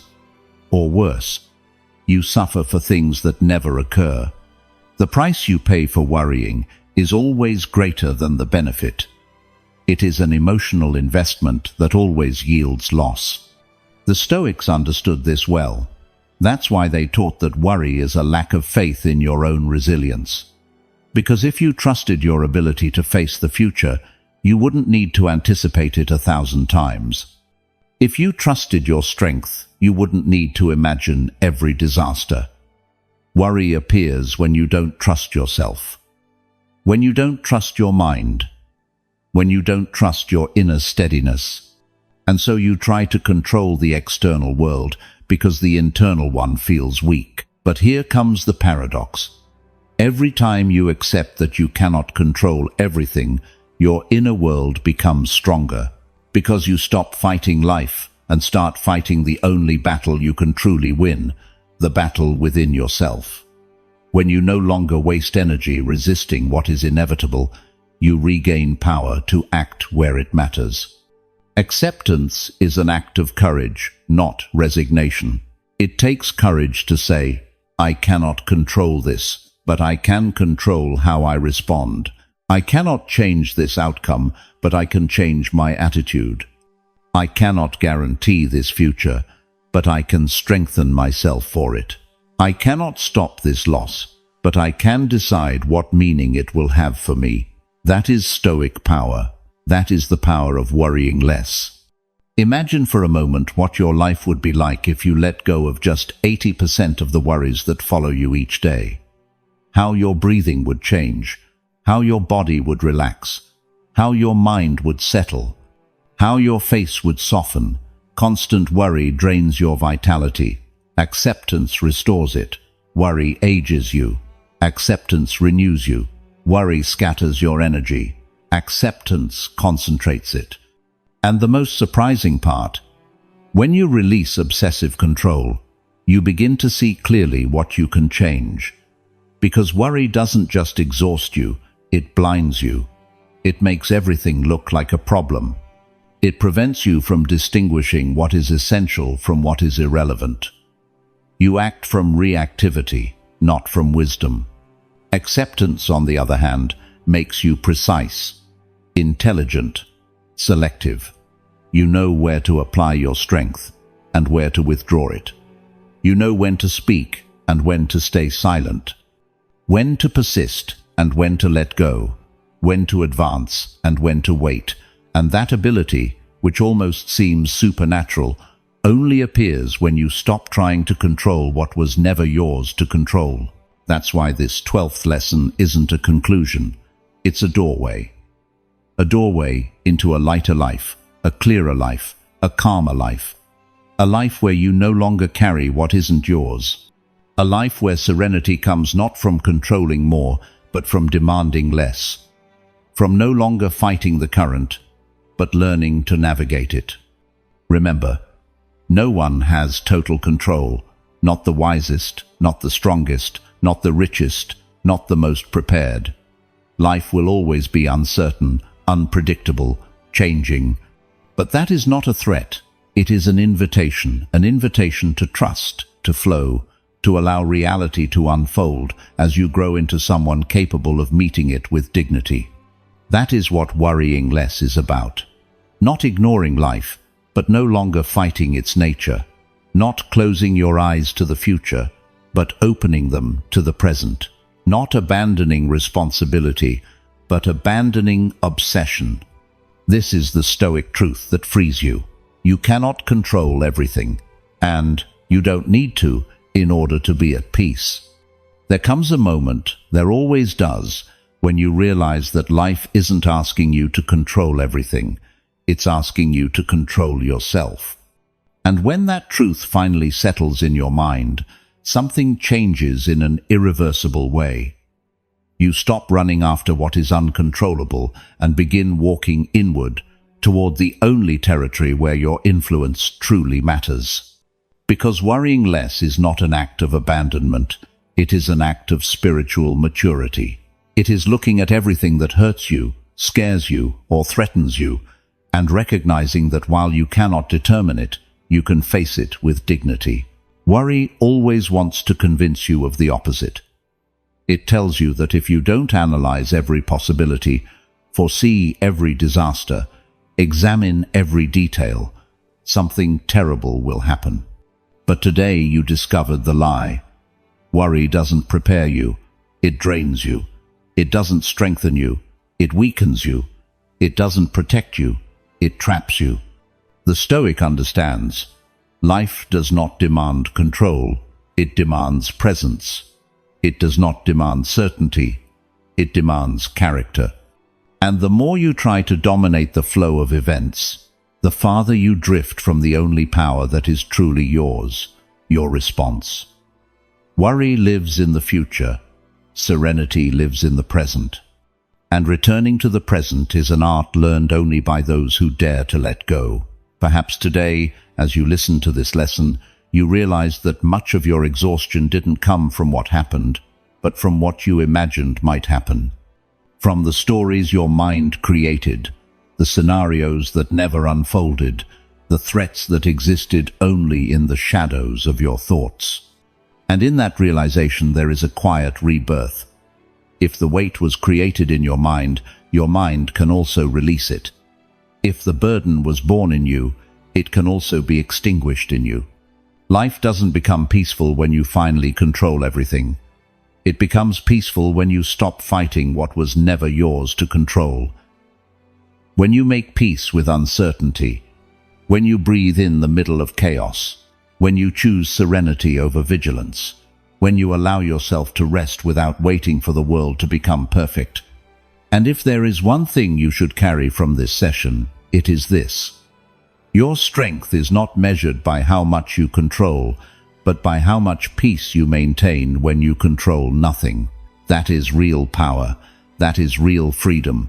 That is the Stoic secret that transforms lives. You are not weak for letting go. You are wise. You are not irresponsible for trusting. You are brave. You are not naive for worrying less. You are awake. So, today, right now, recognize what matters. Life will continue with or without your worries, but your peace will exist only if you choose to protect it. And that choice, your inner sovereignty, is what marks the beginning of a lighter, clearer, stronger existence. Breathe. Let go. Move forward. What you do not control is not yours. What you do control is enough to build an unbreakable life. Now you are ready to worry less and live more. Your voice matters here more than you think. Every insight you share strengthens and elevates this community, because this isn't just another space. It's a circle of people who choose to live with intention, with discipline, and with character. Each of you leaves a mark, and the reflection that receives the most support will be pinned as a banner of who we are. Not as decoration, but as a reminder of the kind of warrior who chooses to think, feel, and act with stoic clarity. Because this is a community that doesn't run from pain, it walks through it with courage. A community that doesn't look for cheap comfort, it seeks wisdom. A community that doesn't break under adversity, it turns it into strength. And if you've made it this far, it's because something inside you is already shifting. Something is waking up. Something is asking for more. So, before you leave, check the description. There you'll find the paths we created to help you keep strengthening your mind. They're not there by accident. Each one exists to help you go deeper, build inner resilience, and return again and again to that place within you where nothing and no one can take your peace. Subscribing isn't doing the podcast a favor. It's an act of respect toward yourself. It's choosing not to live on autopilot anymore. It's committing to think differently, to feel with more order, to live with more intention.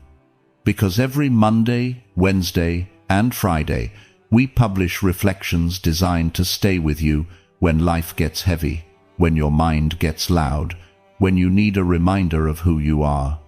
Not following us means risking missing the one lesson you might need in the hardest moment. And if you choose to go a step further, if you choose to become a member, understand one thing clearly. You're not donating, you're sustaining a mission. Because of you, this flame stays alive. Because of you, we can keep spreading Stoicism as a refuge for millions who are fighting not to give up. Your support is what keeps this podcast alive, strong, and growing. You're not a spectator, you're part of the foundation holding this community together. I'll see you in our next Stoicism for Winners session, where we'll keep exploring the depth of Stoic wisdom applied to everyday life. In the meantime, dive into the recommended sessions in the description and continue your path.